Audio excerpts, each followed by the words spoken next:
বান্ধবীর বিয়েতে গিয়ে কেমন একটা অপ্রীতিকর অবস্থার সম্মুখীন হতে হলো সেটা নিয়ে থাকছে আজকের ব্লগ। সো আমি এখানে দেখতেই পাচ্ছেন সুন্দর করে সেজে গুজে রেডি হয়ে চলে আসলাম খুলশি কনভেনশন হলে।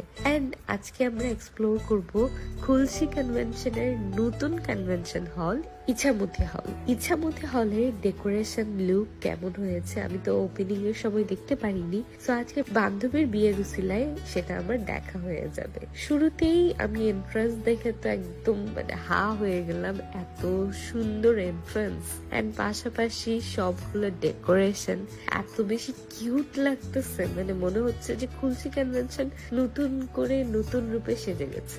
সো প্রথমেই আমার নজর কেড়ে নেয় এটার এন্ট্রান্স এন্ড এন্ট্রান্স এর ডেকোরেশন এত বেশি সুন্দর করে পরিপাটি করে সবকিছু সাজানো। এন্ড আমার এমনিও নতুন জিনিস একটু বেশি পছন্দ।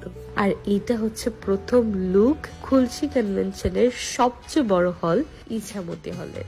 এই ইছামতি হল দেখে আমি তো রীতিমতো হা হয়ে দেখতেই ছিলাম যে এটা কি আসলে এত সুন্দর এত সুন্দর। মাশাআল্লাহ, আমার বান্ধবীকে অনেক অনেক থ্যাঙ্কস এত সুন্দর একটা প্রোগ্রামে আমাকে ইনভাইট করার জন্য। সবগুলো ডেকোরেশন হল সবকিছু মিলিয়ে খুবই পারফেক্ট ছিল।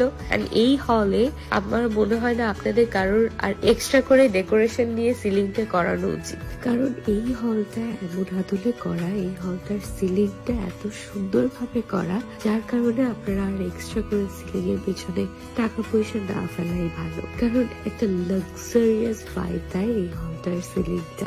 এই যে আপনারা দেখতেই পাচ্ছেন এতগুলো লাইটস দিয়ে ডেকোরেশন করা যে উপরের পোর্শনটা খুবই রাজকীয় একটা ভাইব দিচ্ছে।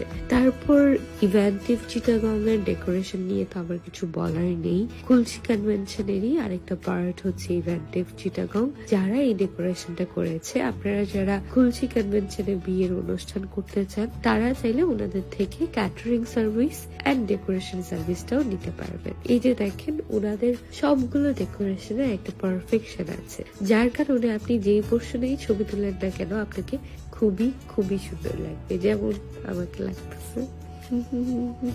আমি এতটাই অসুস্থ যে সুন্দর করে কথা বলতে পারছি না, মাফ করবেন সবাই। বাট আমি আপনাদের সাথে শেয়ার করতে চাই আমার বান্ধবীর বিয়ের ব্লগটা, যেহেতু আপনারা বিয়ের ব্লগ খুবই পছন্দ করেন। তারপর আমি একটু এই পোর্শনে আসলাম। এই পোর্শনে এসে আমি তো হা হয়ে গেলাম, এতগুলো স্টাফ যাদেরকে এত সুন্দর করে ট্রেন করা হচ্ছে যে এটা করবা না ওইটা করবা না, এটা এভাবে করবা এটা এভাবে করবা। এন্ড ওরাও এত সুন্দর করে গেস্টদেরকে অ্যাটেন্ড করে।